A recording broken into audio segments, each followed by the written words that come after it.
Prabhu Nityananda, Shri Advaita Gadadhar, Shri Vasadi Gaur Bhaktavinda.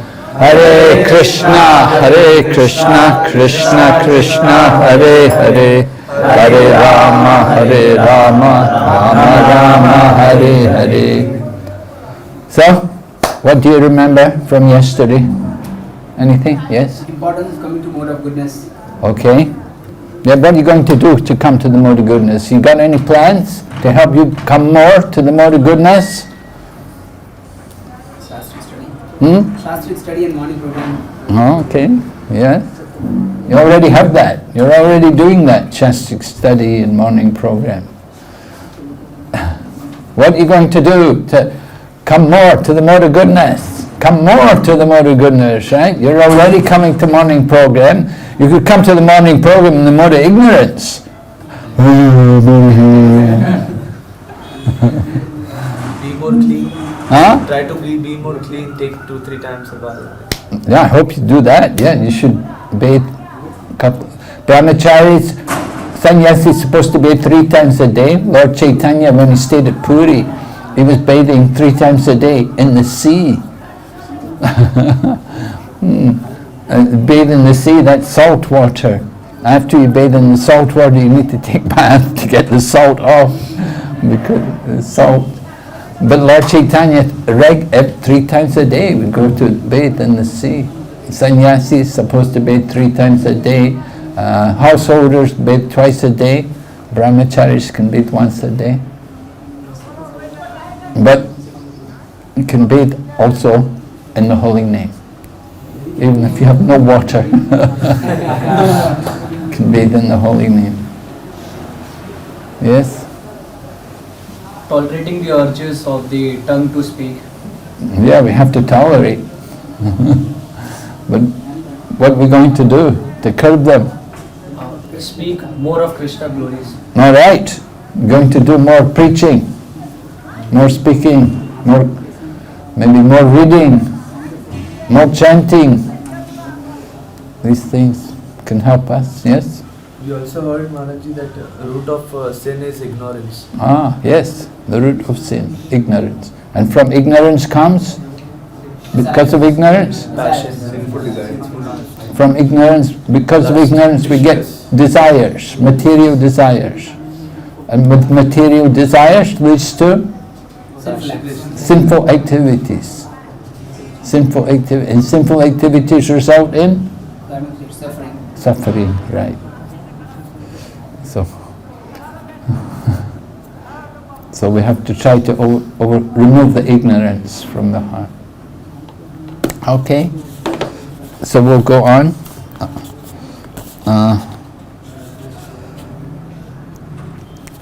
As to the urges of the tongue, we all experience that the tongue wants to eat palatable dishes. Generally, we should not allow the tongue to eat according to its choice, but should control the tongue by supplying prasad. The devotee's attitude is that he will eat only when Krishna gives him prasad. That is the way to control the urge of the tongue. One should take prasad at scheduled times and should not eat in restaurants or sweetmeat shops simply to satisfy the whims of the tongue or belly. If we stick to the principle of taking only prasad, the urges of the belly and tongue can be controlled. So it's very relevant here in India, because you do have things like sweetmeat shops. In the Western world it's not so common, but certainly here in India, every street corner there's a sweetmeat shop. So I remember when Gaur Purnima festival was becoming popular and devotees were coming more, and the devotees were also thinking about beginning Govinda restaurants in the West, devotees coming from America and so on. They were thinking we should open a Govinda restaurant. So their planning was, we will go to India, and when we go to India, we'll go to the restaurants and we'll check out the menus, try the different dishes and see what kind of things they're preparing, what things they're offering. So many devotees came to India with that kind of mentality, thinking, we're going to go around the restaurants and check them out. And so Prabhupada came, and Prabhupada, the very first day, practically, he said to all the devotees, don't eat in the restaurants. He said, don't eat in the restaurants. He said, you are devotees of Krishna. You've put on the kuntimala and the tilak, and many of you have shaved heads and sikas. He said, if you go and eat in the restaurants, it will look very bad. Because devotees, we're supposed to show sense control, and we shouldn't eat in these kind of places. And Giriraj Swami tells how in the 1970s, early 1970s, devotees were sometimes going to one Indian man. He'd become a life member and a supporter, and he had a restaurant, and the devotees would regularly go there. And the man was very nice to them and so on. But Prabhupada chastised them. He said, this is not good. He said, you cannot do this. And there was also the time Prabhupada has said, he said, everything in Vrindavan is prasadam. So there were some new devotees there, and they were riding in the rickshaw, and they'd go past the sweet shops, and you know how in Vrindavan they have these big baskets of sweets sitting there, and so they came past in the rickshaw, they took some of the sweets, And so the man went, taking our... They came to Prabhupada to complain. And they said, your devotees are taking our sweets. They're not paying for them. They're just coming and taking them from us. And Prabhupada said, what? Who's this? And so they found out some devotee called them and said, why are you just taking the sweets? They said, Prabhupada, you said everything is prasadam. We thought we could just take it. And Prabhupada told them, no, you cannot do like that.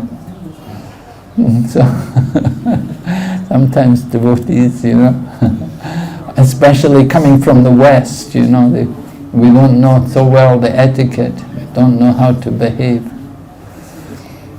So Prabhupada certainly didn't like us to go to eat in the restaurants and the sweet meat shops and things.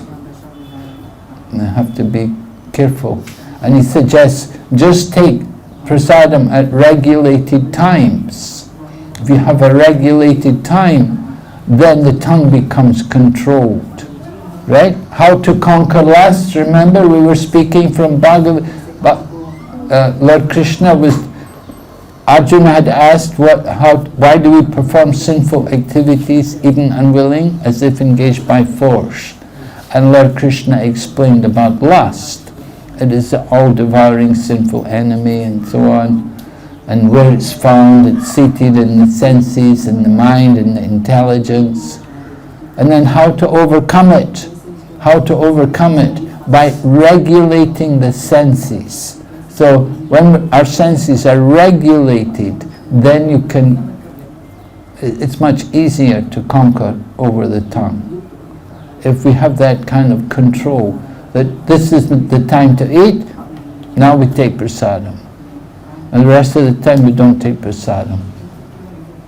When I joined the movement, in 1971 I joined the movement. So in those days we were told we don't eat grains after 4 o'clock. That was the standard. Prabhupada said, better not to eat grains after 4 o'clock. We would just take some, you could take a little, if you're a little sabji, or of course if you're not taking lunch, then it's different. Like you devotees here, you're not taking lunch. You take breakfast and then you take your lunch about 4 o'clock. Okay, so you take your lunch at 4 o'clock. And so you finish. So it's a little later you can, but after, you don't want to be eating grains too late at night because it's heavy in the stomach and difficult to digest. And if you eat heavy food at night, then it's difficult to wake up in the morning. So it's important to observe some kind of regulation there. And also it's in the Ayurvedas, they say take water before the meal. Water before the meal is like nectar, water during the meal is like medicine, and water after the meal is like poison. Because water after, it will put out the fire of digestion. And so these are different points for health. The Buddhists, if I preach in some Buddhist countries, so the Buddhists, they have the training, Hare Krishna, Hare Krishna. They have the training in the Buddhist tradition that they only eat 2 meals a day. They don't eat after 12 o'clock. They won't eat. They eat breakfast and then they'll eat before 12. They won't eat after that. That's the Buddhist monk. That's how the Buddhist monks are supposed to live. That's, of course, there's 2 schools of Buddhism. There's the Theravada and the Mahayana. The Theravada is the old tradition, like the Thai Buddhists and the Sri Lankan and Burma. They're Theravada. So they're the ones who eat meat and so on. But they're very strict. They won't eat in the afternoon. So sometimes they ask, how many meals do you eat a day? They'll ask you. Because usually ordinary people will eat 3 meals a day. But the monks only eat 2 meals a day. And we also only eat 2 meals a day. You can see. And we don't eat heavy food at night. So that's a good regulation to have. Especially you want to keep your brahmacharya, it's a good help. There was one man came to treat Jayapataka Swami Maharaj. He was a very famous Chinese doctor, Chinese traditional medicine. And he came to treat Jayapataka Swami Maharaj. And he said, I can cure any disease if you won't eat after 2 o'clock in the afternoon. He said like that. So that was what he was saying. And some of the devotees, they started not to eat after 2 o'clock and they found a big improvement in their health. So at the point, you don't want to eat heavy too late at night. It's not recommended. And Prabhupada would take very light food at night. Sometimes he would take some puff rice, muri, Sometimes, because Bengali, they like that muri. Prabhupada liked it. And sometimes he would take a halava, because he said the halava will stop him from passing urine. Because if he has to pass urine, then it ruins his sleep, and he would wake up in the night to pass urine. It ruins his sleep. So Prabhupada would take some halava, and that would absorb the water in his body, and he could get more rest. Prabhupada actually didn't rest very much. He would just take a few hours, and usually he'd wake up about midnight to do translation. So he would do these different things. So controlling the tongue, very important for the brahmacharis and for devotees practicing spiritual life. As we had, remember the first thing in all spiritual matters, to control the mind and senses. And of all the senses, what is the most difficult sense to control? The tongue. The tongue. Yeah, the mind, of course, is even more difficult than the tongue, but we're talking about senses. The mind is a little above this higher, we could say the king of the senses. So certainly controlling the tongue, very important. So regulation means just take Krishna prasadam. If it's not prasadam, then we don't take it. And when you go to people's houses, then be careful, evening programs, you're going, maybe they invite you to come to their home and you go for kirtan, and then they expect you to eat. Of course, you have to accept something. If you don't eat, they're not happy. Even sometimes, in Prabhupada's time, sometimes they would go to some man's home and they may cook something and the man may serve a sabji with onions in it. And the devotee will say, Prabhupada, there's onions in this. And Prabhupada, there's no onions in it. But the devotee says, Prabhupada, there's onions in it. Really, it's onion. There's no onion in it. But because he was a very important man, so Prabhupada didn't want to offend the man by, complaining that you've cooked with onions. So Prabhupada let the devotees eat the onions, but he didn't eat it.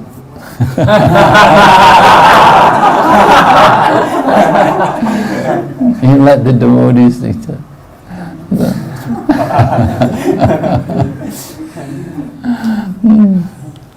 Interesting. So everything according to time and circumstances, Sometimes you have to do these things.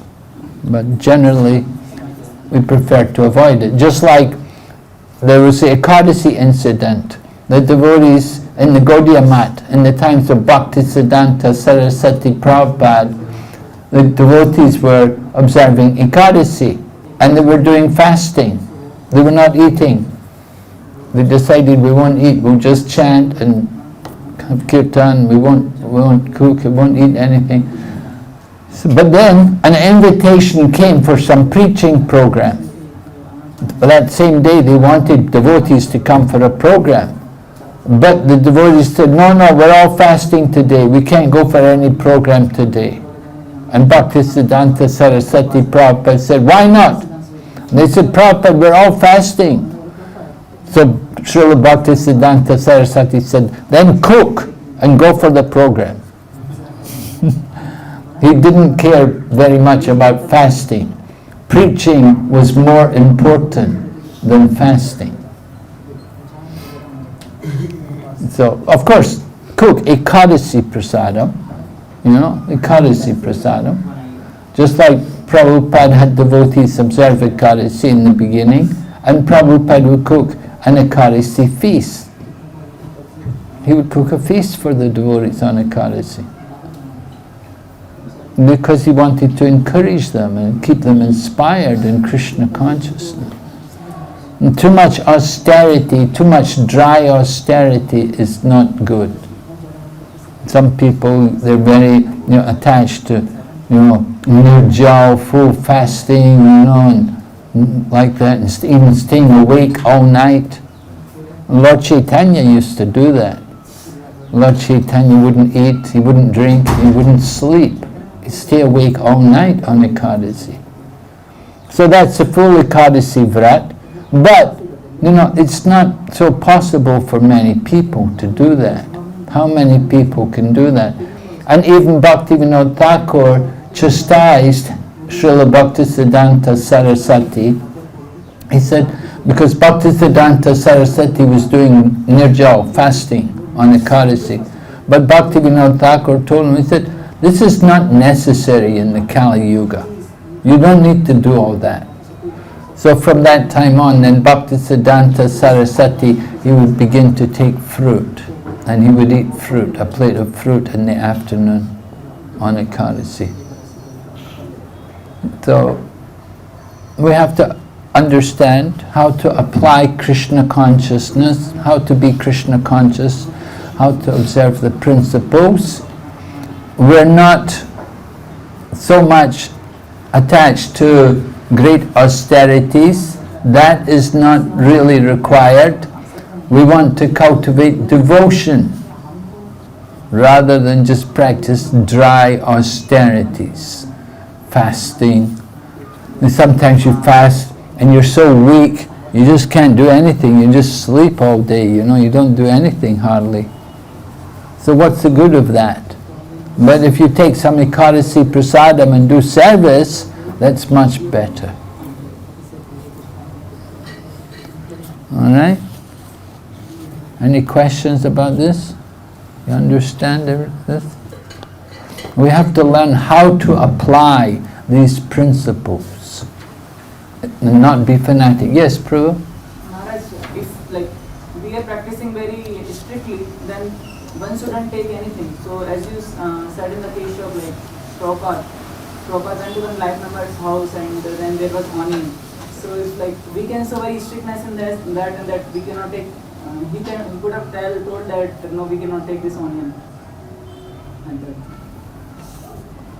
But Prabhupada told the devotees to take.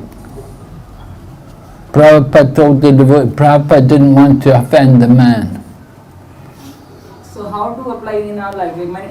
We can also have in the similar situation. So Well, you should avoid that situation. You tell the person before you come there, I don't eat onion and garlic. You know? If they're going to offer you cooked food, you have to tell them that I have a very strict diet. I don't eat that, and they'll respect that. People will respect that you have that strictness. You're observing certain principles. It's not really an offense, but you just tell them in a nice way, you know, that I'm sorry, but I don't I don't eat these foods. And then you say, oh, onion is vegetarian. Oh yes, it is vegetarian, but it's also rajasic. It increases, greatly stimulates the passion in the body.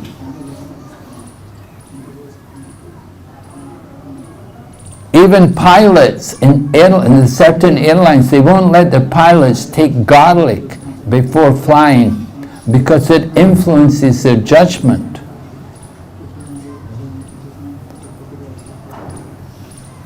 So these things like garlic and onion, they're aphrodisiacs. Aphrodisiacs means it stimulates the lust and the passion in the body. We're already lusty and passionate.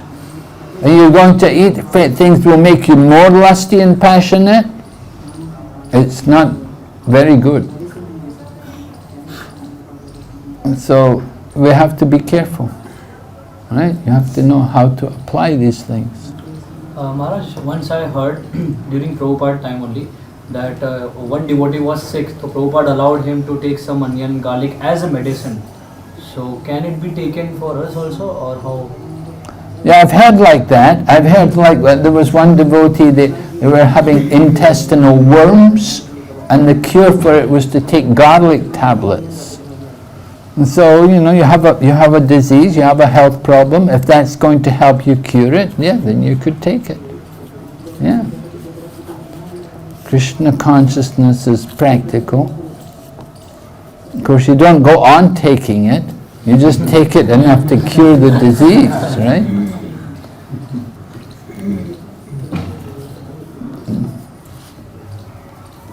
And you get these potato chips, potato crisps. They have onion flavored and things like that, you know.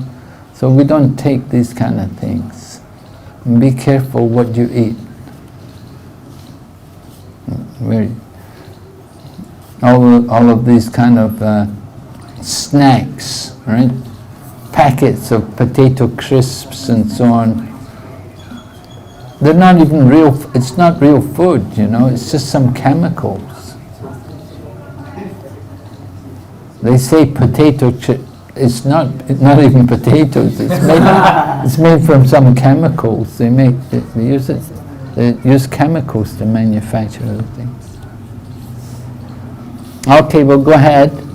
In a similar manner, the urges of the genitals, the sex impulse, can be controlled when not used unnecessarily. The genitals should be used to beget a Krishna conscious child. Otherwise, they should not be used. The Krishna conscious movement encourages marriage not for the satisfaction of the genitals, but for the begetting of Krishna conscious children. As soon as the children are a little grown up, they are sent to our Gurukula school in Dallas, Texas, where they are trained to become fully Krishna conscious devotees. Many such Krishna conscious children are required, and one who is capable of bringing forth Krishna conscious offspring is allowed to utilize his genitals. So, having a Krishna conscious child, it's a very important service for our Krishna consciousness movement. We should understand, just like if you look at the Madhva and the Sri Vaishnavas and so on, they're devotees, they're all from the family. It's in the family. Like their mother and father, their grandfather, and they were all Sri Vaishnavas or Madhva Vaishnavas, whatever. They were already, their family is in that line. And it's important that devotees, children should also become devotees. If you have children and they don't become devotees, then it's a great waste. What was the good of begetting a child if the child does not become a devotee? So this is very important, that in the future our devotees will be the children of devotees. Mostly. Most of the devotees in the future will be from devotee families. It's not, you don't see in the history of religion in the world, you don't see a lot of conversion going on for a long time. Bringing new people into a new religion, into a new faith, a new religion or whatever. It doesn't keep going for very long. Just like, Sri Vaishnavas, they're not doing a lot of conversion. Mostly their devotees are from that line. Their family are in that. That's the way it is. And similarly, the Christians, they're all Christians, their family were Christians and like that. They don't keep converting too many people. They're not able to convert people. And we don't know how long we can go on bringing in new devotees to Krishna consciousness. So, the children of our devotees are the future of our Krishna consciousness movement.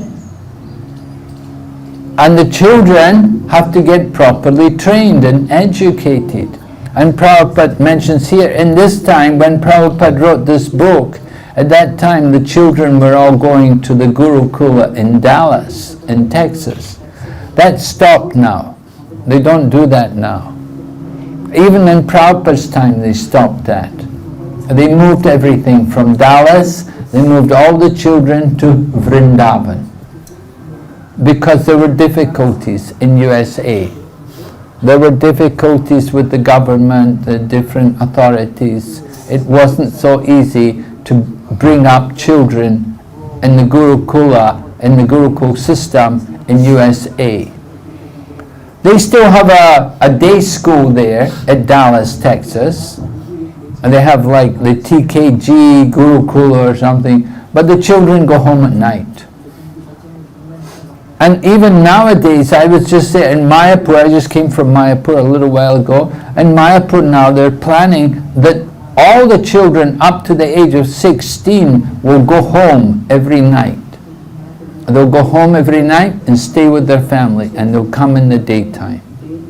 Up to the age of 16. And after 16, then if they want, they can decide to move into the ashram and stay in the ashram. Now previously, it wasn't like that. Previously, they were having the children come and stay in the Gurukula, and they would stay, young boys, 5-year-old children even. They would be staying in the Gurukul, away from their homes, and they would be looked after by older boys. But it's very difficult, and you get problems. And one of the problems is, which comes, sometimes you get abuse, and that's very serious. You get people sometimes who they start abusing the children, and that happens in like the Catholic Church. It happens everywhere, not just in our movement. Don't think that it only happens in Krishna consciousness. It happens everywhere.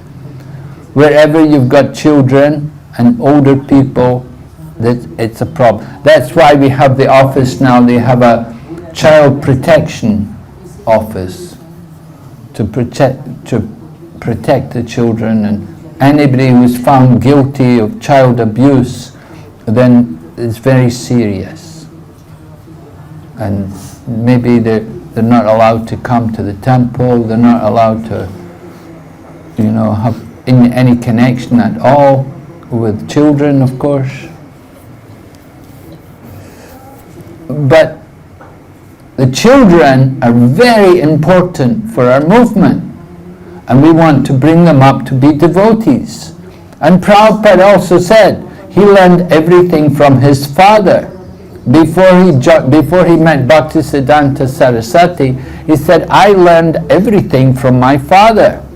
His father had him learn to play the mridanga, and he was playing harmonium, and he was seeing the deity worship, and he was going to the temple, and he was doing Rathayatra. He said the only thing he learned, which his father didn't do, which he learned from Bhaktisiddhanta Saraswati was?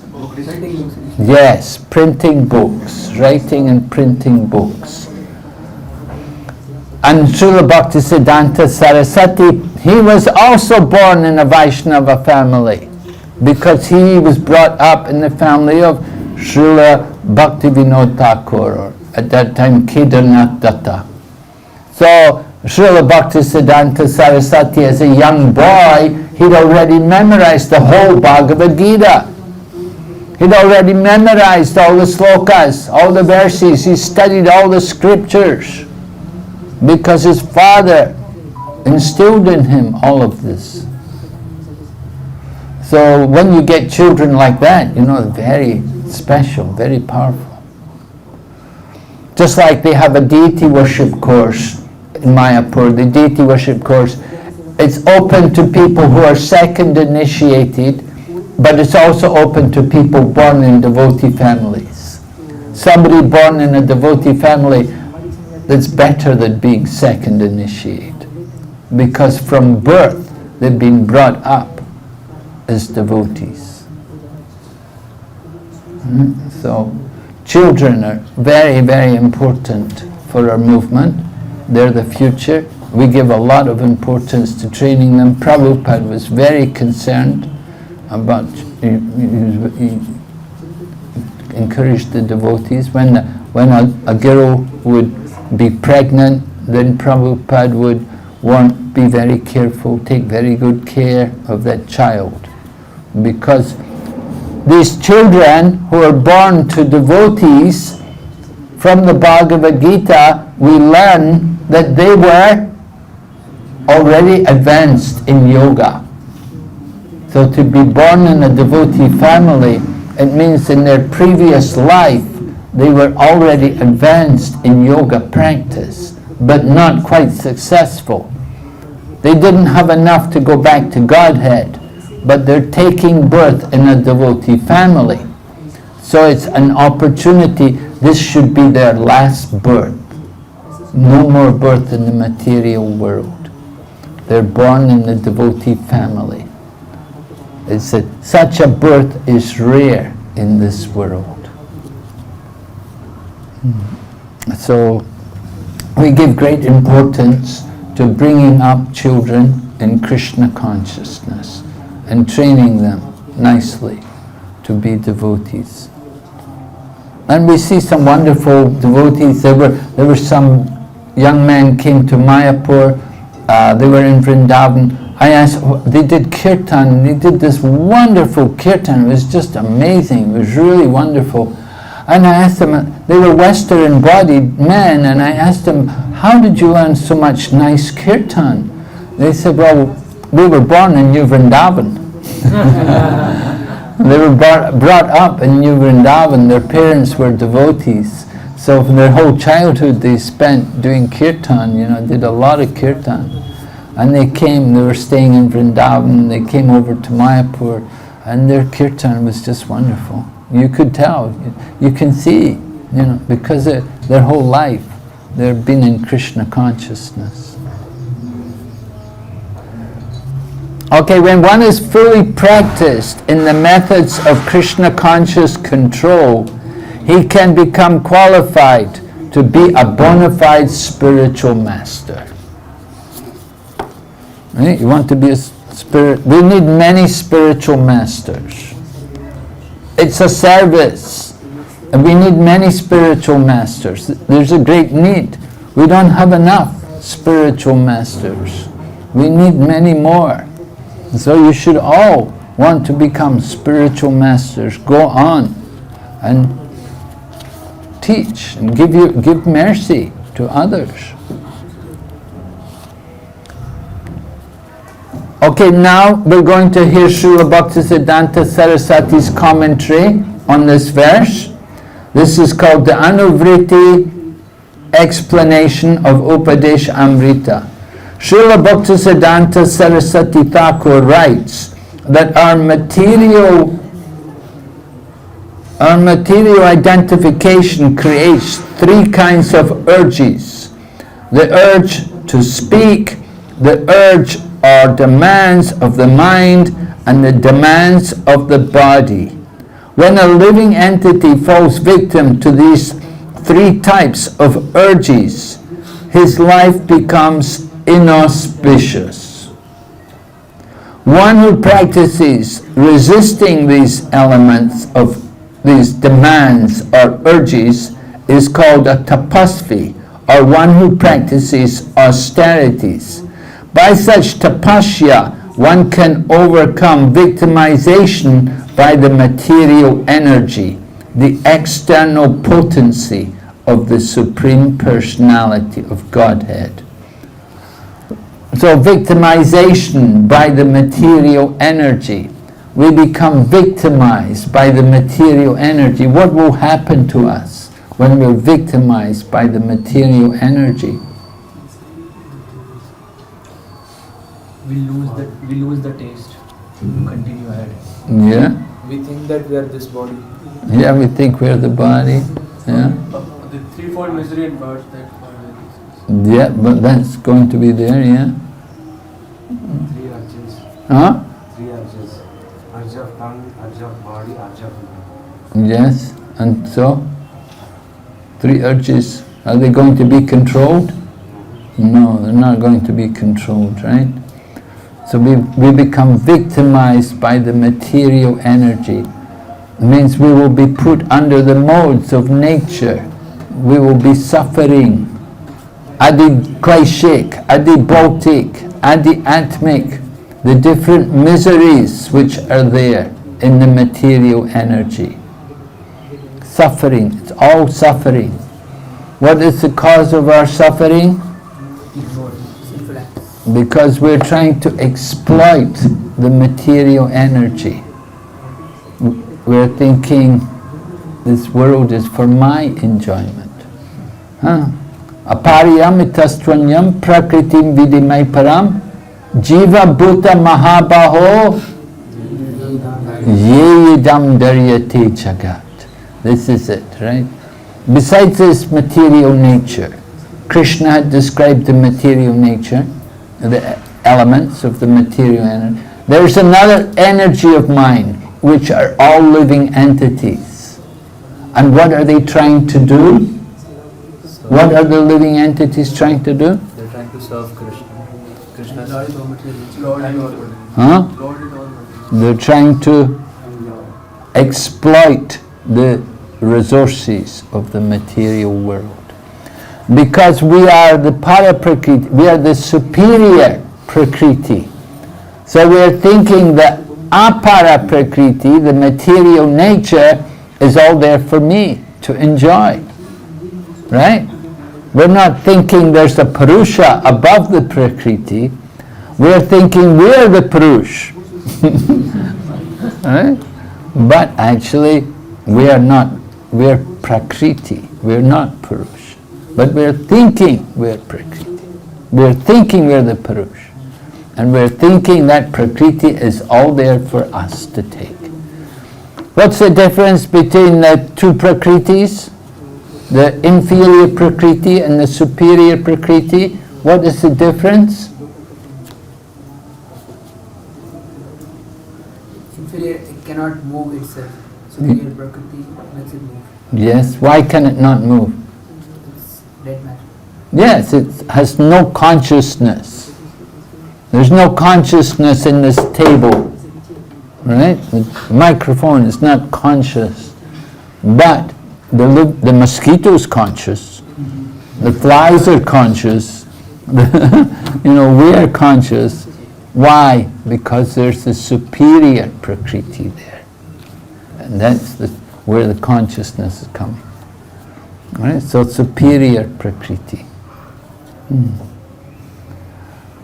When we refer to the urge to speak, we refer to useless talking, such as that of the impersonal Mayavadi philosophers, or of persons engaged in fruitive activities, technically called karma kanda, or of materialistic people who simply want to enjoy life without restriction. All such talks or literatures are practical exhibitions of the urge to speak. Many people are talking nonsensically and writing volumes of useless books, and all this is the result of the urge to speak. To counteract this tendency, we have to divert our talking to the subject of Krishna. This is explained in the Srimad Bhagavatam. And then Prabhupada quotes a verse, famous verse, from the first canto, 5th chapter, where Srila Narada Muni is instructing Vyasadeva. Nayadvichas chitrapadam harer yaso jagat pavriktam pagriniti tadvayasam utshanti manasa nayatra hamsa niramanti ushiksha. Those words which do not describe the glories of the Lord, who alone can sanctify the atmosphere of the whole universe, are considered by saintly persons to be what? Those words which do not glorify the Lord, they're compared to what place? Yes, the place of pilgrimage for crows. We see a lot of crows in India, especially when you're in the city.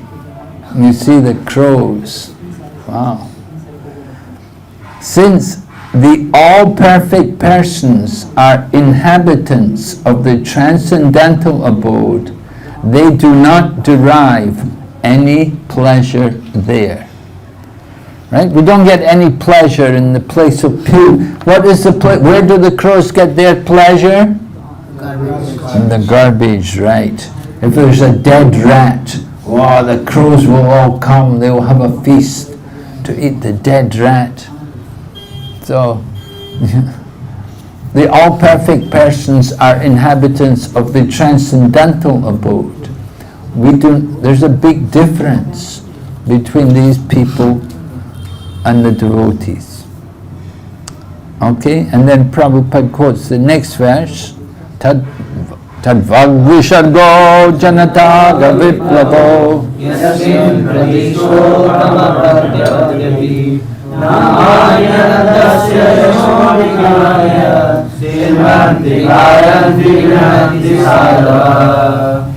On the other hand, that literature which is full of descriptions of the transcendental glories of the name, fame, forms, pastimes, etc., of the unlimited Supreme Lord is a different creation, full of transcendental words directed towards bringing about a revolution in the impious lives of the world's misdirected civilization. Such transcendental literatures, even though imperfectly composed, are heard, sung, and accepted by purified men who are thoroughly honest. So very nice, two very nice important verses there, which are in relation to controlling the urge to speak. That the literatures also are just also prajalpa, garbage, so much garbage literatures. And you can see so many, you go to the bookstores or any news stall magazine, you see all the garbage, the newspapers every day, full of so much nonsense. So this is all for the crows, the place of pilgrimage of the crows. So Prabhupada says the conclusion is that only when we talk about devotional service to the Supreme Personality of Godhead can we refrain from useless, nonsensical talk. We should always endeavor to use our speaking power solely for the purpose of realizing Krishna consciousness. His Holiness Bhaktivikas Swami Maharaj wrote a little book about a person called Vamsi Das Babaji. Vamsi Das Babaji was a contemporary in the times of Bhaktisiddhanta Saraswati Thakur, and he was a Babaji, he was a greatly renounced personality, and he would talk to his deities. It was customary that he would talk with his deities. So sometimes people would come to him and they would say things like, "What do you think of the government?" And he would say, "Govardhan." He wouldn't want to talk about the government. He would just say, "Govardhan." So change the topic, right? That's the expert devotee, you see.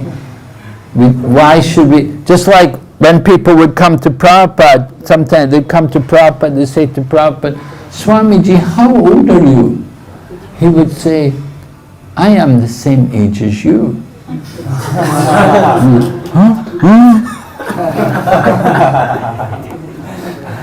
Prabhupada would bring them to a higher level, you see.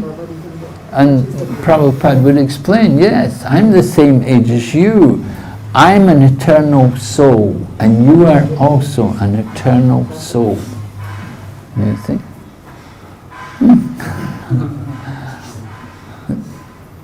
Often people would come to us when we were doing Sankirtan in London, in England. They would ask us, "Where is," and they would ask us some place, you know, and we'd always say, "Oh, go to this place there." We'd send them to the temple. Whatever they wanted, somebody said, "Where's the museum? Where's this? Where's that?" Oh, just go there, go up the stairs there, and then send them to the temple. We don't want to get involved in anything mundane, you know. I was coming up off the flight, and a man was there. Some man said to me, he said, "Where are you from?" I said, "I'm from Krishna." He said, "Oh."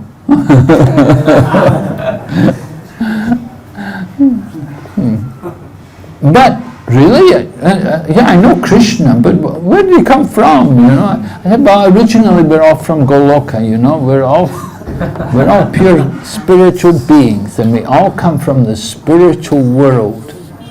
It's going, oh. You know, we don't need to get involved in mundane talking if we don't want to. We have to learn to elevate people, bring people to Krishna consciousness, and get them to understand. So changing the topic, this is something we have to practice, certainly possible. We like to speak about Krishna. Nonsense talk will breed nonsense thought. And nonsense thought will cause nonsense action. And nonsense actions will mean, again, birth and death. So we should be very careful to utilize our body, mind and senses in the service of Krishna. Alright, then Prabhupada continues, as for the agitations of the flickering mind, they are divided into two divisions. The first is called aviroda priti, or unrestricted attachment, and the other is called viroda yukta krodha, anger arising from frustration. Anger arising from frustration. Remember, I described that gates to hell, right? 3 gates to hell. That's anger and greed. Right. So then begins with lust. And you don't get what you want. What happens? Anger, right? Frustration. You didn't get what you wanted. You become so angry. So that's the attachment. Adherence to the philosophy of the Mayavadi belief in the fruitive results of the karma kandis and belief in plans based on materialistic desires are called avirodha priti. Jnanis, karmis and materialistic plan makers primarily attract the attention of conditioned souls. But when the materialists cannot fulfill their plans, and when their devices are frustrated, they become angry. Frustration of material desire produces anger. Right? Anger is the younger brother of lust. So material desires is lust. We're not able to satisfy our material desires, the cause of anger. So Prabhupada talks about these different people, the Mayavadis, the Karmis, Karmakandi people, the people attached to sense gratification, that they're all engaged in different kinds of activities just for satisfying their plans. Whatever plan man makes, what will happen? Whatever plan man makes, Maya will destroy it. You have to be careful. They'll make a plan to surrender to Krishna. Maya cannot destroy that. Similarly, the demands of the body can be divided into 3 categories. The demands of the tongue, the belly, and the genitals. One may observe that these 3 senses are physically situated in a straight line. As far as the body is concerned, and that the bodily demands begin with the tongue. If one can restrain the demands of the tongue by limiting its activities to the eating of prasad, the urges of the belly and the genitals can automatically be controlled. In this connection, Srila Bhaktivinoda Thakur says, and Prabhupada quotes, the wake-up prayer. You know the wake-up prayer? Sharira Vijaja. Yeah, like that. The wake-up prayer, you know, whenever you say Sharira, just hear the magic words, and immediately what? You know, prasadam, you know? Immediately and as soon as we say Om Namo Bhagavate,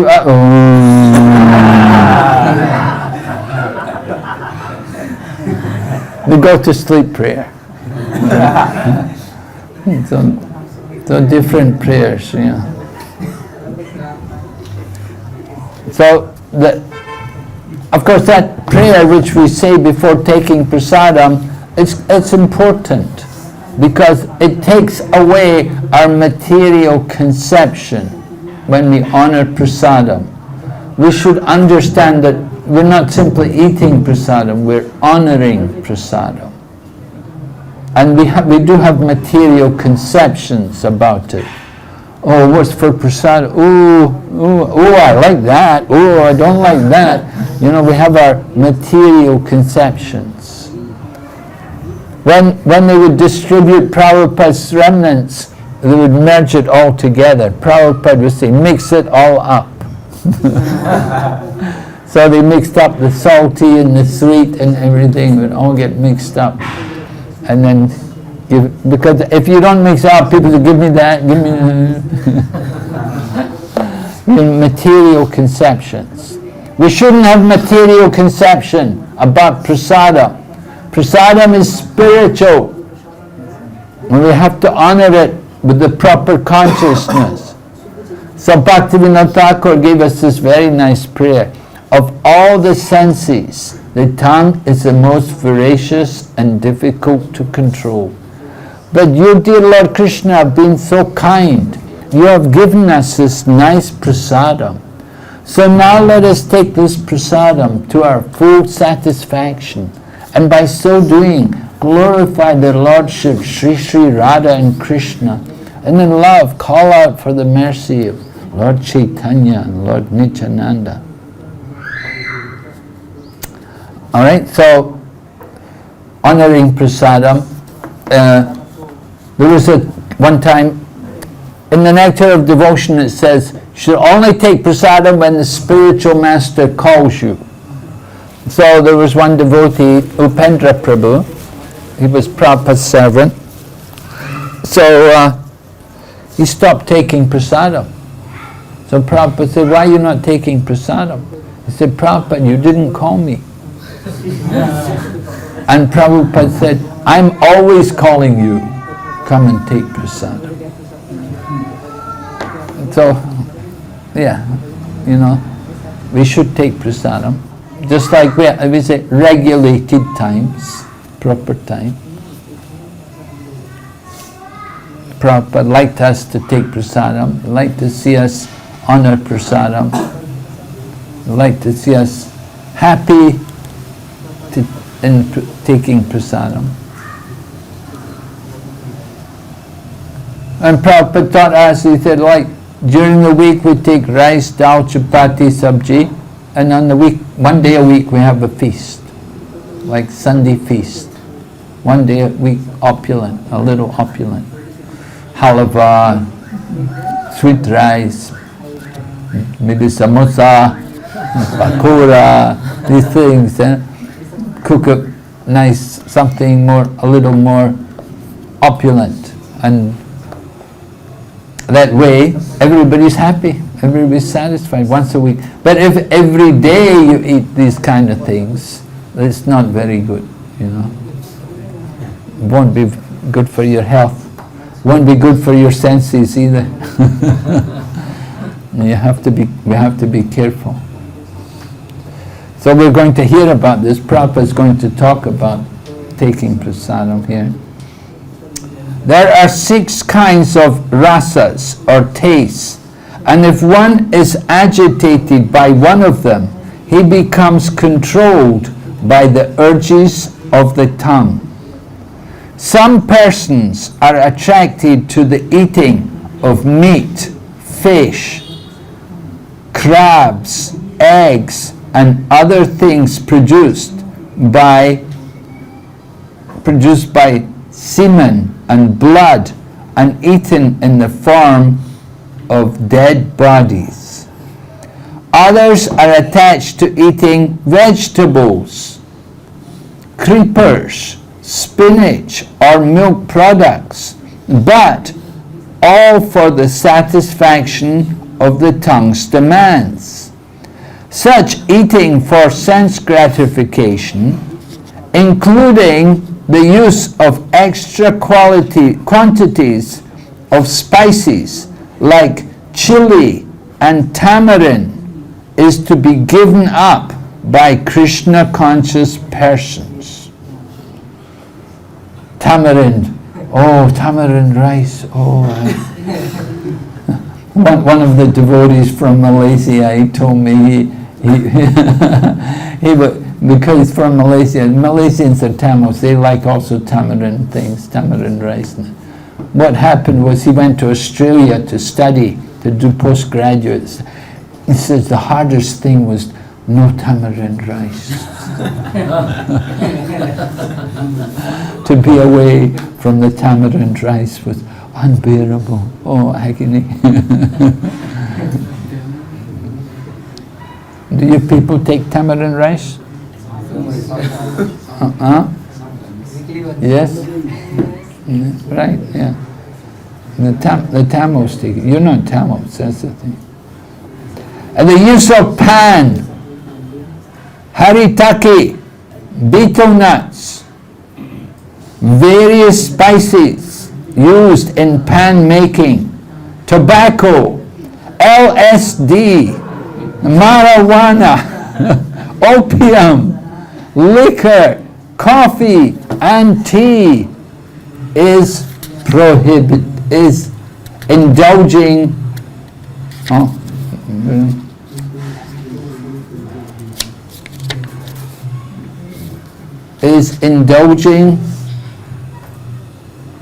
in to fulfill illicit demands.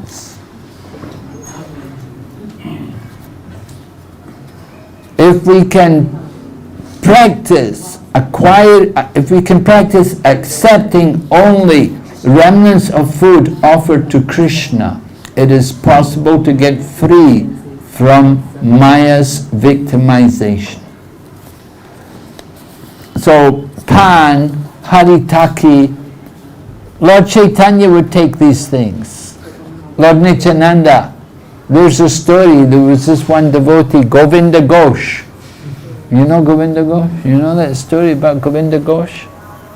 Anyway, Govinda Ghosh, he was traveling with Lord Nityananda and Lord Nityananda's party, and I think Lord Nityananda wanted a haritaki. He said, I'd like to have some haritaki. And Govinda Ghosh said, oh, I have haritaki, and he pulled out some haritaki. So Lord Nityananda looked, he was surprised. He said, oh, you're so attached, you keep the haritaki with you. He said, you're not meant for renounced life, you should go and get married. He was a single man at the time, but because he was keeping haritaki, because he was keeping something like, haritaki, something which they suck on, they enjoy tasting, and then they said, better you go and get married, you're not meant for renounced life. You're not supposed to keep things. Sannyasis not supposed to keep a lot of food or things like that, They're not to. Ramachandra Puri came to visit Lord Chaitanya in Jagannath Puri. and he saw insects on the floor, many ants. He said, "Ah, look, insects, ants." Means you were keeping sweets here. Must have been you were keeping. He said, "I heard about you Gaudiya Vaishnavas. You all eat too much. Now I can see it's true. That's why all these insects are coming. You must be keeping sweets and crumbs of food are here, and that's why all the insects are coming." And when Lord Chaitanya heard like that, Lord Chaitanya ordered his servant Govinda, he said, "From today on, reduce my food to 1/4 of the normal quantity." So all the devotees were really hurt because Lord Chaitanya was reducing his eating just because of the criticism of this Ramachandra Puri. Ramachandra Puri was a fault finder. So anyway, and Govinda Ghosh had this Haritaki. They told him, "You have to go and get married," just because he was keeping, storing, accumulating unnecessarily. So you have to get married. And then when he got married, then what happened was there was no child. And they thought, if there's no child, who will do the last rites? So they said, the deity will do it for you. So that was the case. The deity actually did the last rites. When he left the body, the deity was the one who lit the fire to burn the body.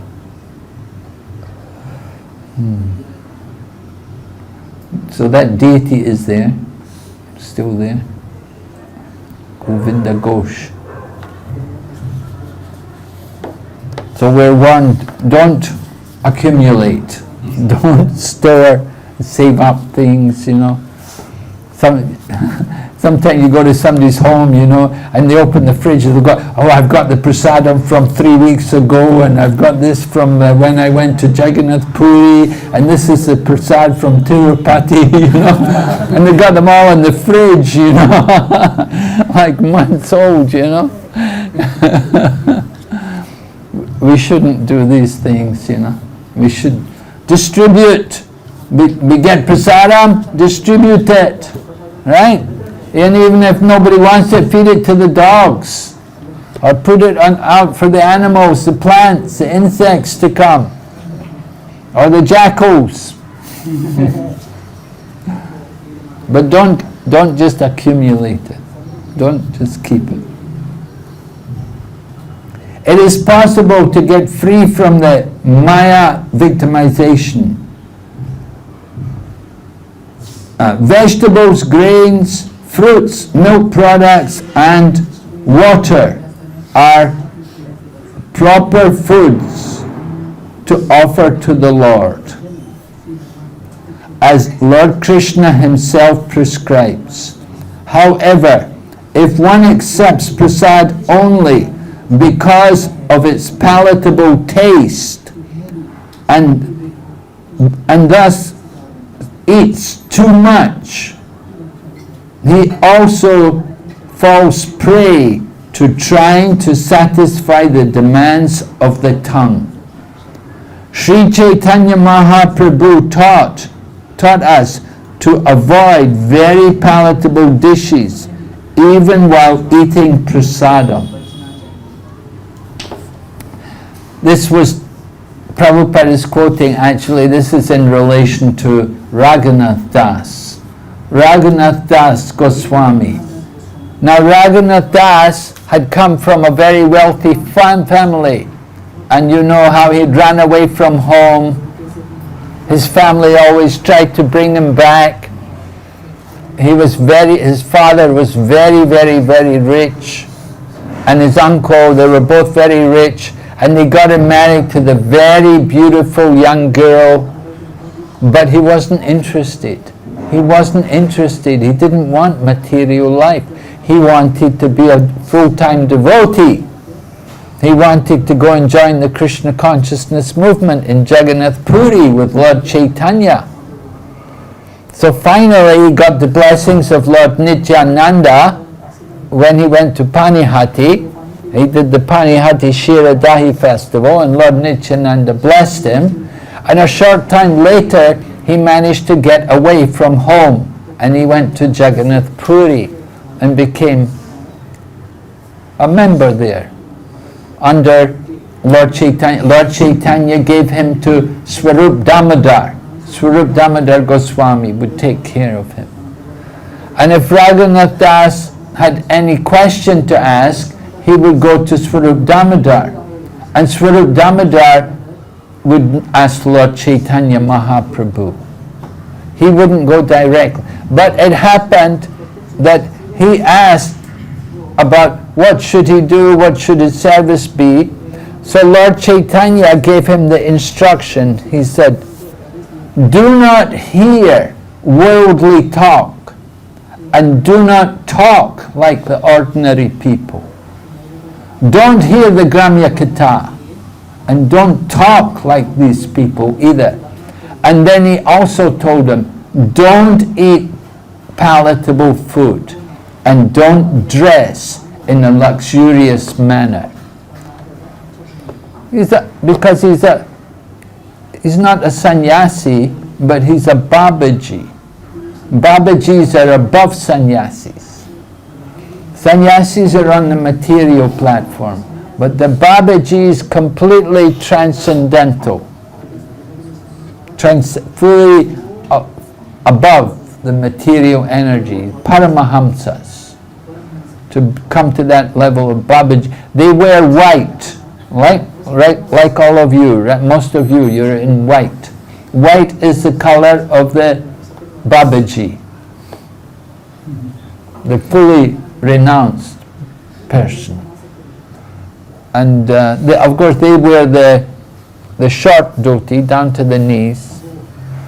So Raghunath Das was going to become like that. Lord Chaitanya told him, don't eat opulently and don't dress luxuriously. But especially also, don't talk like ordinary people, and don't hear what they have to say also. This was Lord Chaitanya's instructions to Raghunath Das Goswami. So Prabhupada is quoting that here, that Lord Chaitanya said, avoid palatable dishes. If we offer palatable dishes to the deity with the intention of eating such nice food, then we are involved in trying to satisfy the demands of the tongue. If we accept the invitation of a rich man with the idea of receiving palatable food, we are also trying to satisfy the demands of the tongue.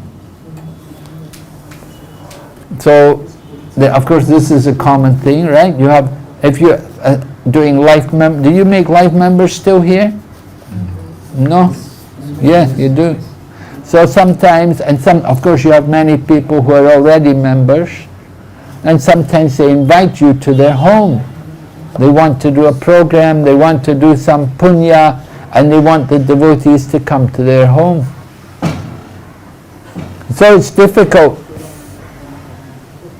They want you to come, they're happy if you will eat, and we're not happy to eat. We don't want to eat. We want to go and preach, but they want us to come and eat. So, somehow you have to balance it. You have to tell them beforehand, we don't eat at night. You can do things like, you can tell them before you go, yeah, we will come to your home, but we don't eat at night. Or we will only eat fruit and milk.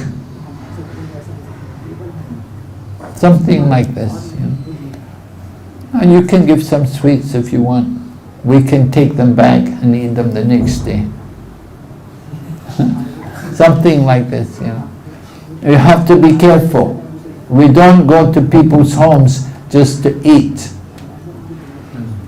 because you get their karma. They want you to come and eat to take away their karma. We don't want their karma.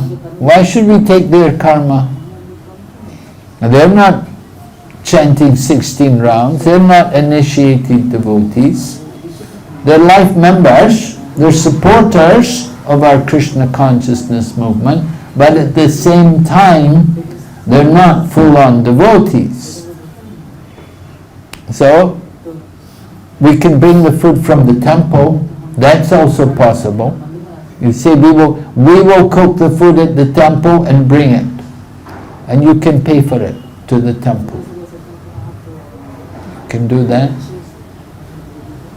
These are some practical solutions to that situation. But we have to be very cautious, because sometimes we think, oh, we're going to a program, that man who's going to give us very nice prasadam, you know. It will be very good, yeah. There'll be halava and kachori and samosa and so many sweets and oh, yeah. And if we're thinking like that, then this is serving the tongue. This is not good. This is not the proper mood. And similarly, we cook something for the deity, but we're thinking, I will enjoy it, I will eat it. People offer nice things to the deity, then they should distribute it. In the Srimad Bhagavatam, in the 3rd canto, teachings of Lord Kapila describes, if you worship the deity and you offer things to the deity just for your own self, then you're only a little better than the ordinary karmi.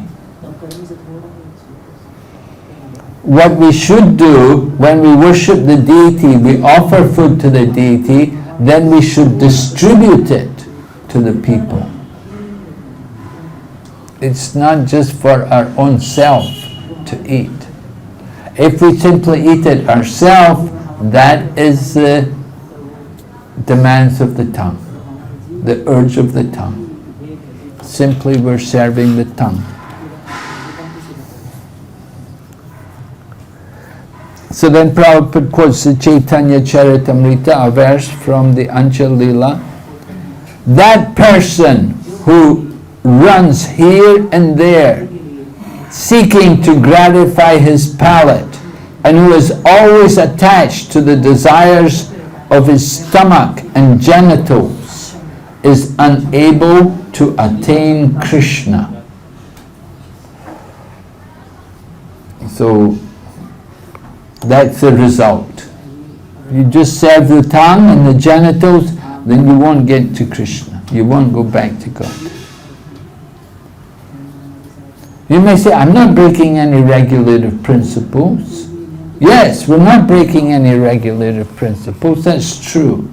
But we're not cultivating the proper mood of devotion. It's the demand of our tongue. We're serving the tongue. We're not serving Krishna. We're thinking what I like, not what Krishna likes.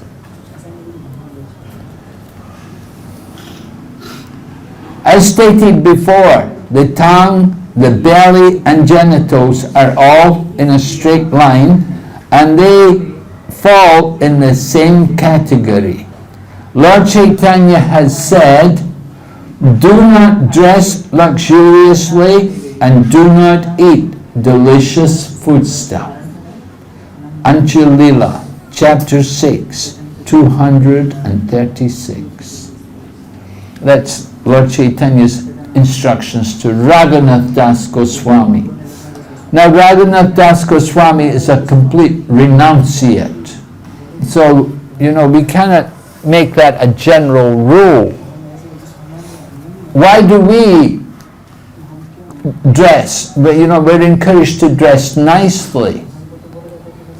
We could say, is this against Lord Chaitanya's rule? Lord Chaitanya said, do not dress luxuriously. What about us? Should we dress luxuriously or not? What do you think? For preaching, we can. For preaching, we have to be respectable, we have to be clean and neat, tidy. Prabhupada liked to see the devotees dressed nicely. If we just go in rags, it's not very good, right? Because we're quite a wealthy movement, we have temples, we have properties, vehicles, and if we go around in rags, it doesn't look very good. And so we have to dress properly for the public opinion, right? There's two considerations. There's on one side we have our sadhana, and the other side the public opinion. So public opinion is important. We have to think about that. Raghunath Das Goswami, he's going to live in Vrindavan. In Vrindavan in those days, 500 years ago, there were no temples. There was no NOI bazaar. There were none of these sweet shops or anything. There was just a few Brijbasi farmers. And so it's a little different, quite different, totally different.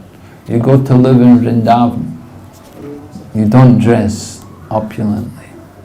You've renounced, you've given up all kinds of attachment. So dressing very simply.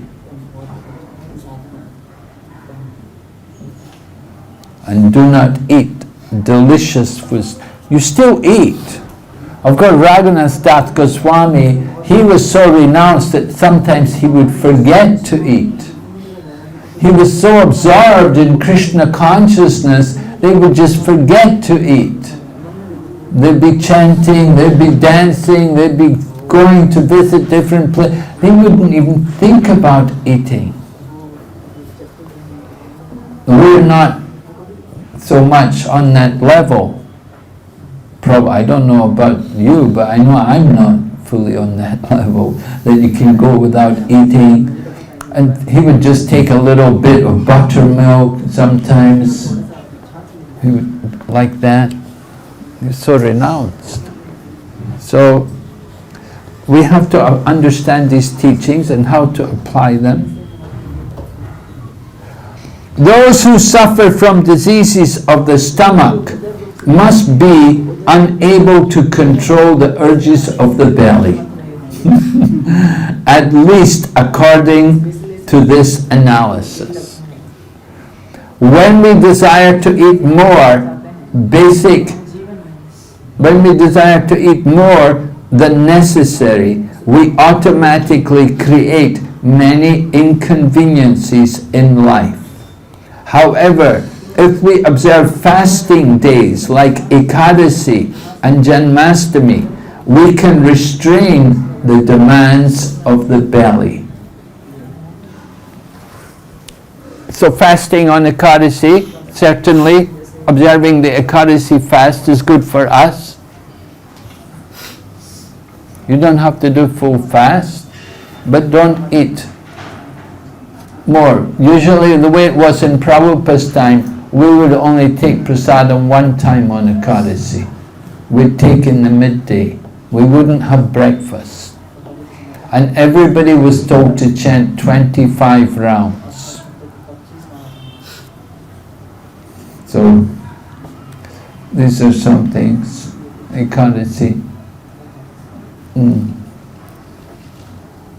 Prabhupada would take prasadam on Ekadasi. Take Ekadasi prasadam. Simple prasadam. But Prabhupada sometimes also liked to cook a feast for the devotees. Especially when we have a lot of younger devotees, Prabhupada would say, old man cannot eat too little. Young man cannot eat too much. The young men can eat as much as they want because they're young. Their body's young, they can digest it. But the old man, the less he eats, the better. Prabhupada used to tell us all these things. Now I'm seeing the logic of it. It's certainly true.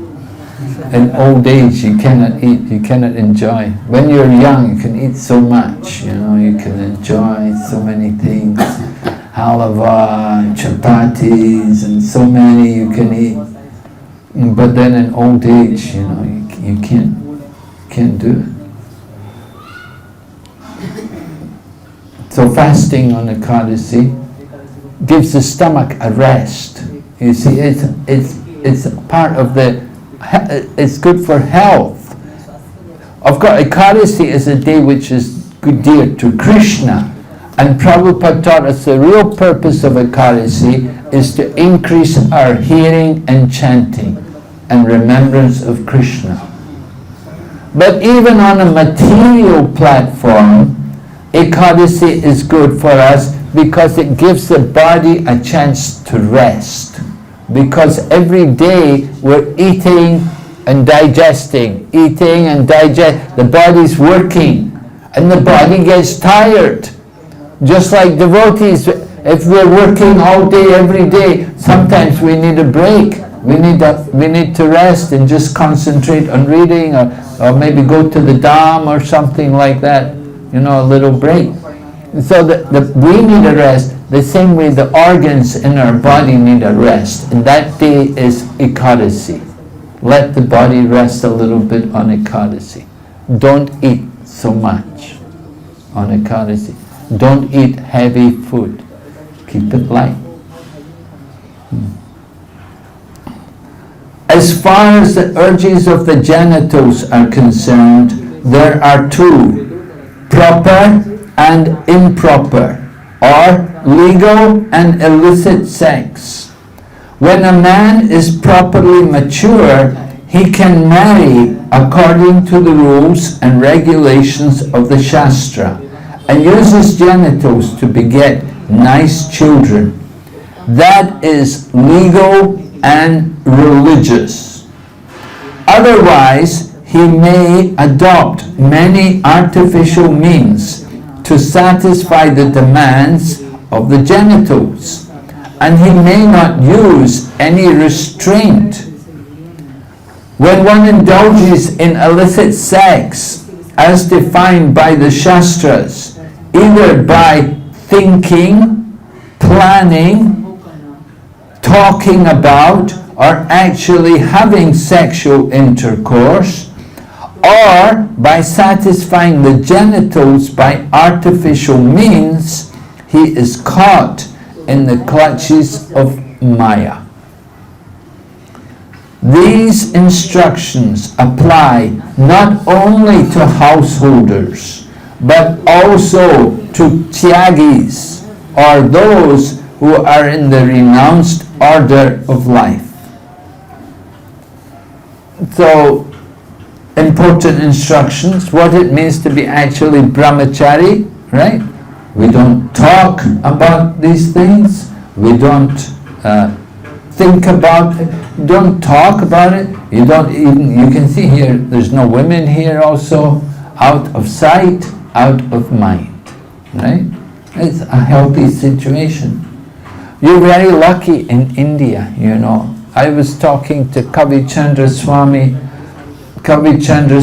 I said to him, Maharaj, there's so many young men here in the temples in India. Everywhere else you go, it's young women. There's no men. It's very difficult to get men. In India, it's very good to get men. But outside of India, very difficult to get men. Very difficult. We get a lot of women, young women. You go to England, he was in Israel, he was telling me Israel, it's a lot of women. You go to China, we have mostly women. Thailand, we have a lot of women also. You get more, it's difficult to get men. But in India, you're so lucky, we get a lot of nice young men come. It's a healthy situation. So it makes it much easier to practice brahmacharya life. But still, the tendency is there. Sometimes people nowadays, everybody has a mobile phone, and you have your 4G, and with 4G, you're more flexible, and you go to the movies, and You know, you're not just using the mobile phone for congregational preaching, but you know, people are doing things like, oh, you're listening to some bhajan, and then they start listening to some Bollywood movie, and once you get into that kind of thing, then it's, you know, the mind goes out of control, and you start to think about, maybe I need to get married. People start to think about changing that ashram or something. So you have to follow the process. It's all right, yeah, get married, that's honest. Become an honest householder. Nothing, we said it, that is the safest ashram, householder life. To be married is safe, you're secure, because you have a wife at home, so you're safe. But sannyasis, brahmacharis, not so safe. Anytime we can be victim of the material energy. So we have to be very careful to avoid these kind of situations which will disturb the mind and agitate us. These instructions apply not only to householders but also to those in the renounced order of life.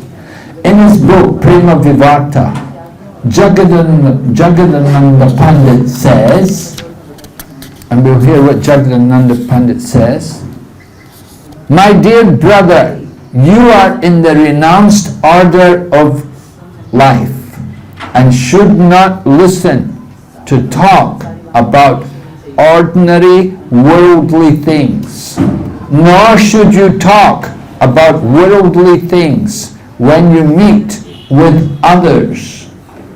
Do not think of women even in dreams. You have accepted the renounced order of life with a vow that forbids you to associate with women. If you wish to associate with Chaitanya Mahaprabhu, you must always remember the incident of Chota Haridas and how he was rejected by the Lord. Do not eat luxurious dishes or dress in fine garments, but always remain humble and serve their Lordship Sri Sri Radha Krishna in your heart of hearts. So Jagadananda Pandit describes there how Lord Chaitanya Mahaprabhu rejected Chota Haridas. Chota Haridas had gone to beg some rice. Some devotee was cooking for Lord Chaitanya Mahaprabhu, and they needed some special rice.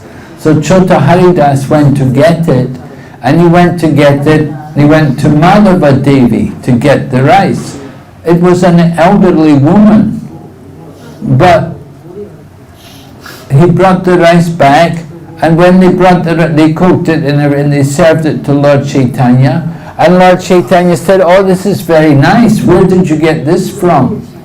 And they said, oh, Chota Haridas went to get it, he got it from Madhava Devi. So Lord Chaitanya said, oh, really? And he didn't say any more. But then later that day, he said, tell Chota Haridas, I do not want to see him again. He cannot come in my association again. So everyone was shocked. And then nobody knew what had happened. And they even pleaded with Lord Chaitanya Mahaprabhu that please forgive him. But Lord Chaitanya said, no, I cannot forgive him. He said, if you continue to insist on this, then I will leave here and you will never see me again. So when Lord Chaitanya said like that, then they all kept quiet. Anyway, eventually Chota Haridas decided that he had to enter into the Triveni, where the Ganga and the Yamuna meets, and he entered there and gave up his body. And when Lord Chaitanya heard, then Lord Chaitanya said, this is the proper atonement for somebody who breaks or who deviates from the principles of renunciation. So Lord Chaitanya was actually pleased that he had done that he had given up his body in that way. And Lord Chaitanya accepted him as his eternal associate. So this incident is described in the Chaitanya Charitamrita to remind everyone of how strict Lord Chaitanya was. Very, very strict. But at the same time he could be like a rose. Like a thunderbolt and like a rose. Both very sweet and sometimes very hard.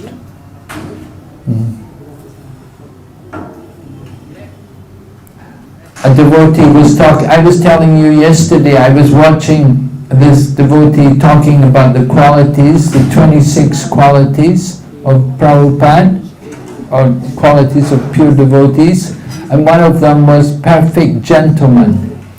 So one devotee, there was this one sannyasi, Sundar Govinda Maharaj, and he was from South America, and he was talking about Prabhupada, how Prabhupada was watching a drama in the New York Temple. New York Temple, the Brooklyn Temple, they had a number of very, very expert actors and actresses, and they did some very nice dramas. I was able to be present one time when Prabhupada was there, and I know Prabhupada watched. They did, I think it was the kidnapping of Rukmini, and Prabhupada said, oh, this drama is better than my book. Better than the books, he said, watching the drama. He enjoyed. So there was another drama they were doing. This was, at this time they were living in Manhattan, and for some time, for some years, in Prabhupada's time also, we purchased this big skyscraper building in Manhattan. Had about 15 floors or more. And one of the floors there was a theater which could hold like 700 people. So they had the Vaikuntha Players. The Vaikuntha Players was the name of the drama group. The devotees would do these dramas. And they had one of the actors was Sudama Swami. And Sudama Swami was the age of Kali. He was the personality of Kali. You know, he had a big hat on, you know, and he was playing the personality of Kali. But at one point, this woman came on. Her name was Rasagna, and she was an actress, and she was a very attractive woman. And she came walking on the stage, and Prabhupada was sitting there with the sannyasis, and the sannyasis are all, they all put their heads down, they didn't want to look at the woman, because she's very attractive, but Prabhupada was watching and smiling, and afterwards he talked about it, and he said to devotee, devotee sees the beautiful woman, it's not that he thinks that he will enjoy the woman, but he understands this is the creation of Krishna. That the beauty of the body is the creation of Krishna. So they see everything in relation to Krishna. It's not that you can't look. In Buddhism they have, if you're a young monk, you should look down. Don't look at the woman, look down. They train the monks like that. But Prabhupada told the devotees, he said, when the devotee sees a beautiful woman, he thinks the creation of Krishna. Her beauty is by Krishna. Krishna is the creator. So like that, in this way you can develop the detachment. not for our own enjoyment. So,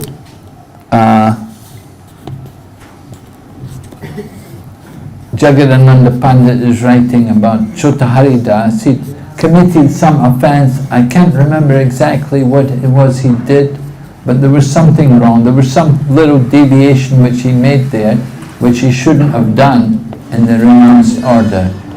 And so Lord Chaitanya rejected him.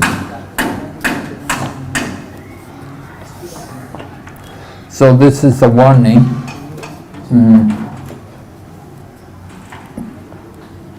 That it's a serious commitment to accept the renounced order of life. Of course, in Prabhupada's time, sometimes there would be people who take sannyas who would have difficulties, who would fall down even. And Prabhupada would encourage them, then get married. You know, they were young men and they tried to renounce. So to try to renounce prematurely is very dangerous. You know, if you're still very...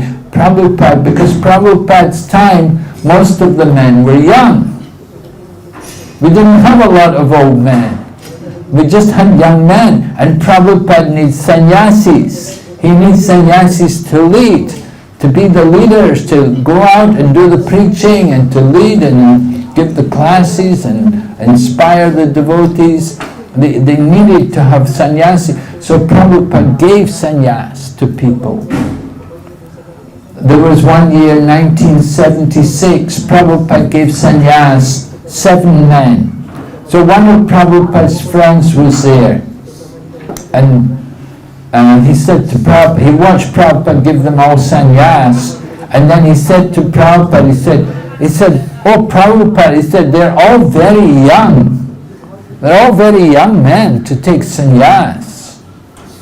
But Prabhupada said to him, he said, if we wait till they're old, what can they do? Right? When you're old, you can't do so much. So Prabhupada gave them the chance. Let them take sannyas while they're young.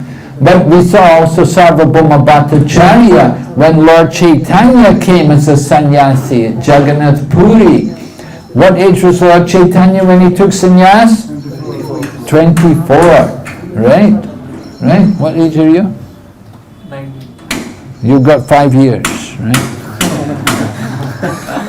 5 years. You've still got 5 years to prepare before you take sannyas, okay?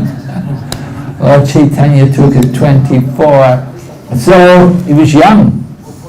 And Sarvabhauma Bhattacharya saw, not only is he young, but he was very handsome. He was very tall, good looking.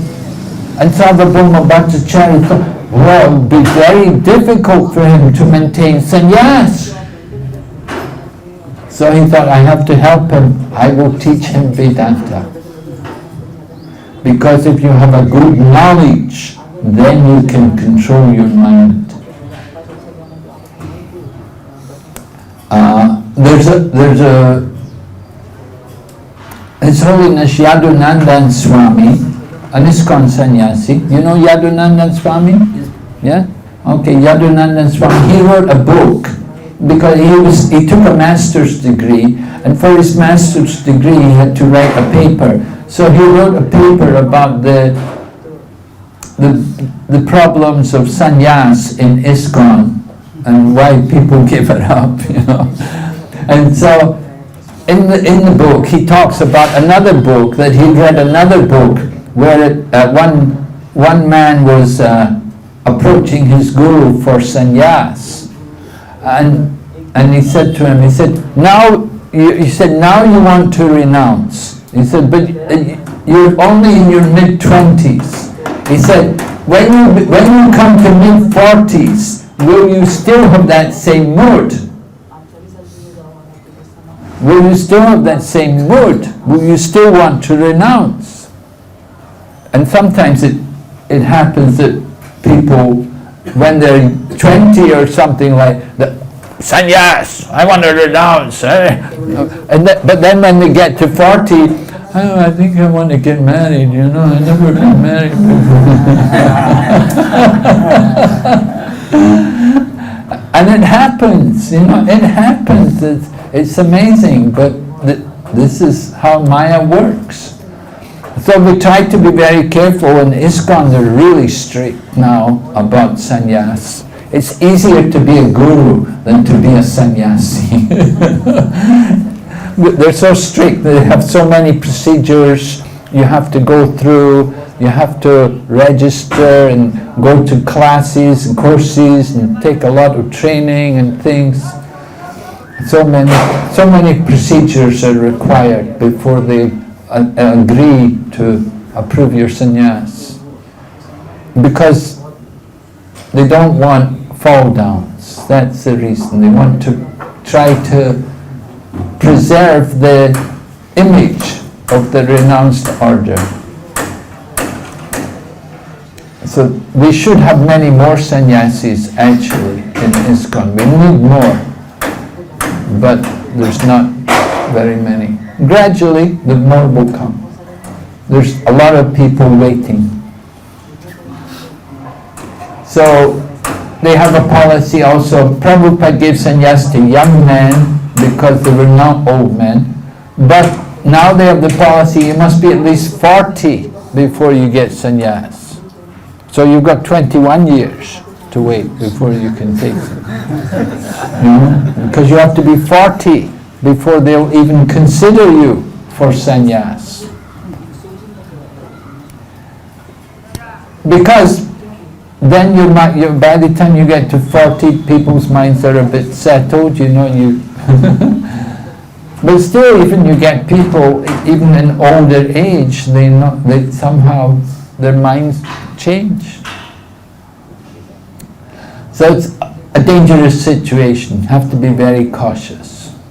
And you have to that's why it's very good. We want all the sannyasis, they study Bhakti Vaibhav, study Srimad Bhagavatam very carefully, and so on. They have a good knowledge, a good grasp of the philosophy, and keep themselves steady and strong in Krishna consciousness. So the number of fall downs in recent times in our Krishna consciousness movement is not very big.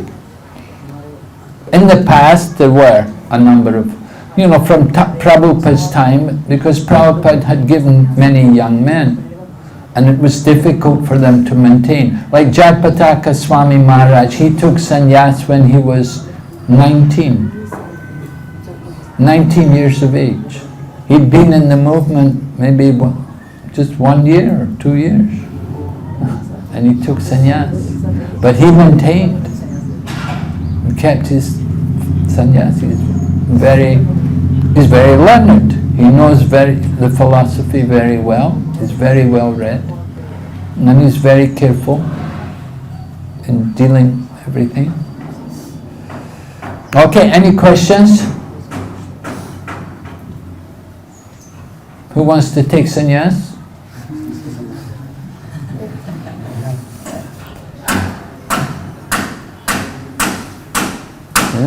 Hare Krishna Maharaj. Maharaj, you mentioned that ISKCON is a very wealthy movement, so that we have to do for the preaching. So when we go out for begging, we go out for book distribution or making life members in that way. So people say ISKCON already has lot of money, so I won't give here. I will give to some other organization who really requires or needs the money. So what we can do in this situation? Yeah, you may give the money to some organization, but what are they going to do with your money? How are they going to use it? ISKCON will use your money in a proper manner. You can be sure. ISKCON is a wealthy organization because we utilize the wealth very carefully. The other organizations, you don't know what's going on with their wealth. They may have a lot of wealth, but they're not using it properly. ISKCON uses the money properly. I don't have any money myself. I don't have a bank account. I have no money. I'm not taking the money for myself. We're taking the money from you to give to Krishna. And you're getting benefit also. When you give to ISKCON, your money is going directly to the service of Krishna. you're getting the greatest benefit. You give your money to some other organization, I don't know what benefit you're going to get. You're not going to get any benefit. You give it to these other people. What are they going to do with your money? You won't get benefit from them. But you give it to ISKCON, you can be sure you'll get benefit. You get solid benefit. And we're giving you the book also. That's an opportunity for you to be greatly benefited. Yeah, we don't need your money. If you don't want to give money, it's up to you. There are other people, and they're giving money, and they're happy to give money. And they give again and again because they're happy, because they see how ISKCON is using the money. We're not using the money for our own sense gratification. We're very careful. We don't let corruption go on. The money is not being filtered out into other people's pockets. It's all being used very carefully. Nothing is being wasted. Every day we're distributing prasadam food to so many people. Every day we're doing so many nice programs of preaching Krishna consciousness. You don't want to give your hard-earned money for us? That's up to you. You have that choice. But you give it to some other people, you think they're going to give you any benefit? We don't think so. If they're going to give you what benefit? They simply take your money. You don't know what will happen to it, where it will go. But you give it to Krishna. Actually, the money belongs to Krishna. Krishna gave you the money. You should pay your tax to Krishna. It's your duty to give back to Krishna. Krishna gave you that money. You should give something back in service to Krishna. Then you have to speak strongly. You have to convince them. I don't need your money. I can get money myself. I can work. I can make a job. But I'm doing service for Krishna. And you should also do some service for Krishna. I'm coming to you to give you a chance to do some service for Krishna, to engage your hard-earned money in Krishna's service. You should take the opportunity.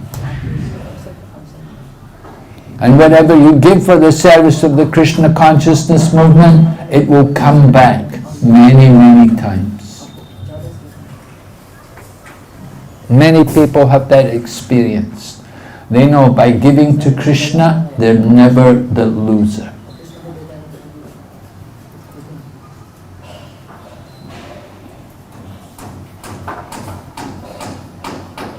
So we have to speak to them. We have to tell them the truth. What is the real situation? People they're beginning to appreciate more our Krishna consciousness movement.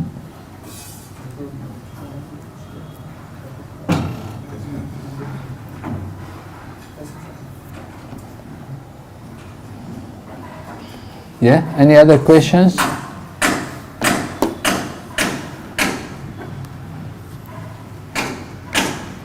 Okay, but just a little bit more to finish this first text. So we'll just read it here. The conclusion is that one who can control these 6 items, speech, mind, anger, tongue, belly, and genitals, is to be called a Swami or Goswami. Swami means master, and Goswami means master of the go or senses. When one accepts the renounced order of life, he automatically assumes the title of Swami. This does not mean that he is the master of the family, community, or society. He must be master of his senses. Unless one is master of the senses, he should not be called Goswami, but Godas, servant of the senses. Following in the footsteps of the 6 Goswamis of Vrindavan, all Swamis and Goswamis should fully engage in the transcendental loving service of the Lord. As opposed to this, the Godas engage in the service of the senses or in the service of the material world. They have no other engagement. Prahlad Maharaj has further described the Godas as Adartha Go, which refers to one whose senses are not controlled. The Adanta Go cannot become a servant of Krishna. In Srimad Bhagavatam, Prahlad Maharaj has said, Materna Krishna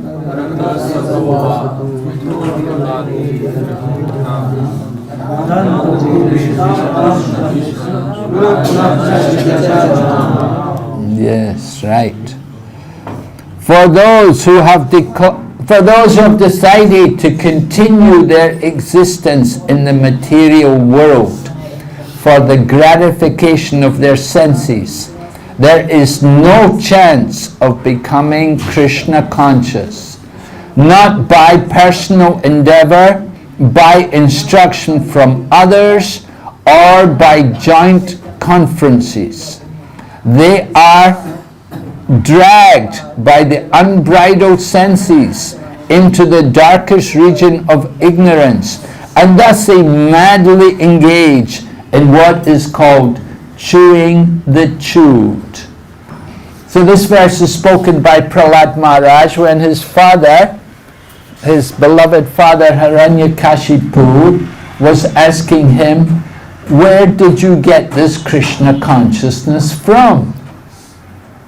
So Prahlad Maharaj wanted his father to know that there's no way his father is going to get Krishna consciousness. So he says, Matirna Krishna, one whose inclination is not to Krishna. Then you're not going to get Krishna consciousness. You won't get it by your own endeavor, you won't get it by instructions from others, or by combination of anything. Prahlad Maharaj is speaking to his father. He's telling him, because you have made this vow, right? Adanta go bir vishatam tamisram punas punacharvita char adanta go bir. Adanta go, the uncontrolled senses. Grehavrat. His father had made the vow to stay in the Greha, in the Andakupam, in that blind well. His father was a convinced materialist, and there was no way he was going to change. He had made that vow to be the Greha Medi. So Prahlad Maharaj is saying, you'll never become Krishna conscious. He's asking me, Hiranyakashipu is asking Prahlad, where did you get this Krishna consciousness from? Prahlad said, don't worry, father, you'll never get it. Nobody will ever give it to you. Because you're a convinced materialist. You're dedicated to sense gratification. And you will remain chewing what has already been chewed. Right. There's no more pleasure in this material world. Sometimes when I was a kid at school, we would chew gum, and you chew the gum after you stick it under the teeth. And then, the next guy comes along and he or maybe the next day you sit at the same table, you remember, I got that gum from yesterday, you take it and you chew. There's no taste anymore, There's no more juice in it. You already took out all the juice, it's all gone. So material life is like that. This desire for sense gratification, it's like chewing what has already been chewed. There is no hope of any pleasure, finding any enjoyment there. But there's the illusion that, well, maybe I could be lucky, maybe I can find some There's a dream of the materialist that although we've tried so many times, I wasn't lucky before. This time I'll be happy. Last time it didn't work, but the next time I'm sure I can do it. Like this, the materialistic people, they make one plan after another, and they fail. And they fail again and again, but still they're thinking, I'll just try one more time. Just let me try one more time. And there's always that, it's like you're chasing the carrot. They have the carrot in front of the donkey. The donkey's going forward to get the carrot. But as the donkey goes forward, the carrot also goes forward. So the donkey never gets the carrot. In the same way, they tell people, just work a little harder. Very soon you're going to get the real happiness. Just keep working. Just work a little harder. Just give a little more, work a little harder. And they're going and going. Just now coming. The illusion, the materialistic dream, that will never fructify. You will never get that happiness which you're looking for, because there is no real happiness in this world. The real happiness is with Krishna. From the soul, we have to come to the spiritual platform to experience real happiness. The body is not meant for happiness.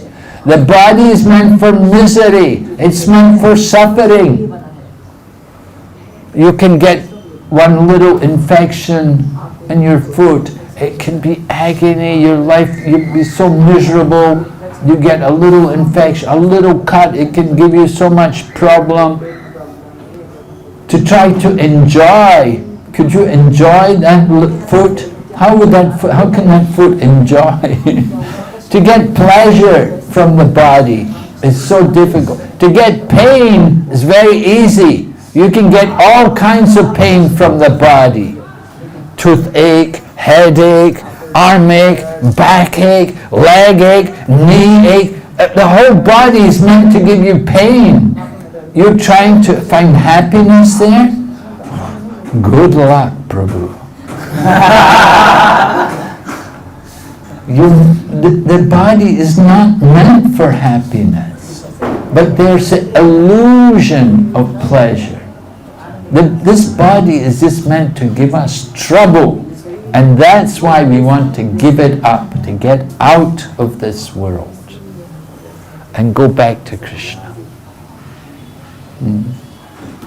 Okay, Hare Krishna.